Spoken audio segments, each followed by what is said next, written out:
What's up with your new podcast? A lot, you know. Thank you.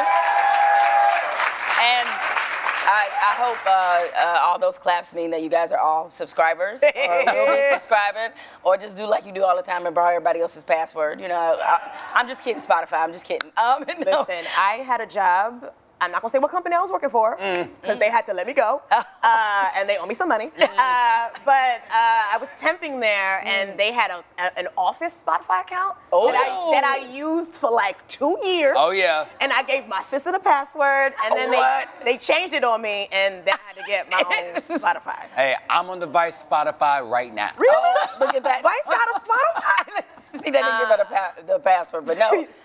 Yeah, it'll be a weekly podcast twice a week. Myself and my wonderful co-host, Michael Arsenault, and Cole Wiley.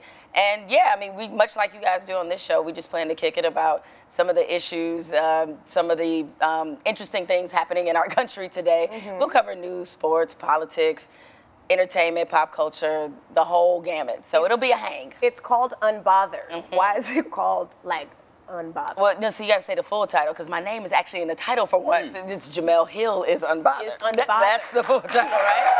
Yeah. What are you unbothered about? Well, see, that's the thing. Unbothered is a state of mind. You know, it's a peaceful state of mind that you arrive to when you get to a certain point in your life where you fresh out of you know what, right? That doesn't mean that you are not passionate about things. That doesn't mean there's issues you don't care about. What it means is that this awkwardness that we go through when we care about what people think about us and we care about how people perceive us, like that's gone. Like now it's just like I'm just getting right to the truth. I'm just cutting right to the white meat. That's what it is. So wait a minute. Wait.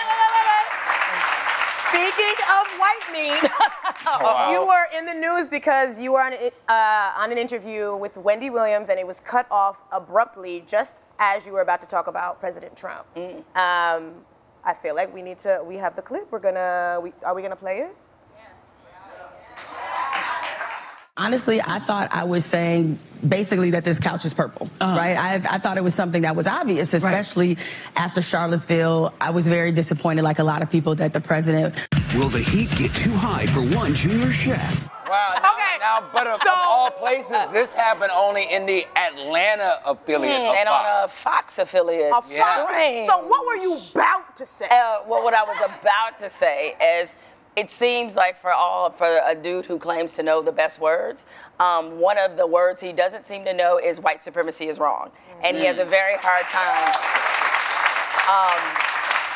He seems to struggle with denouncing white supremacy, and he has diminished, especially recently, he has diminished the outbreak of clearly what is a rise in white nationalism, not just in America, but worldwide. So it's often like whenever it's brought up, he's like, Very good people on both sides. But no, it's not a problem. So I think, you know, as somebody who is the purported leader of this country, that you need to give everybody here a sense of safety. And that hasn't happened his entire presidency, and certainly didn't happen then.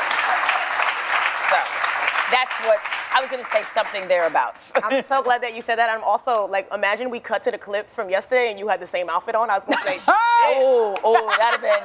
Imagine. Would you let me roll? Would you let me? I would say something. I would say something. I would like whisper it to you real loud. Like, sis, that's the same jacket from yesterday. Like, wait. Well, hey, you can always come to Vice Live and say whatever the fuck you want. Yeah. Oh, well, thank you. I appreciate that. Is there anything you feel like you want to get off your chest on this red couch? Right. We won't this cut you moment? off. Yeah. I think we can just keep going and we'll see what comes out. All right. We'll see what comes out. Now on Twitter, you've dealt with every kind of troll that there is.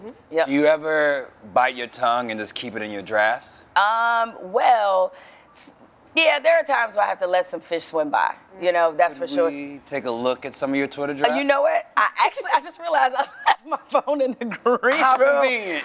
I'm sorry that I did that. But no, I mean, there's a lot of times where there are things that I want to say. I remember when I first left ESPN, and I couldn't, curse on Twitter because that was, part of their social media policy. And one of the first 2 or 3 tweets that I left off. It was somebody that came at me, and I called him a fuckboy. And I was just dying. I've been dying to use that word, like, forever. I've been dying to use it. I was like, yes!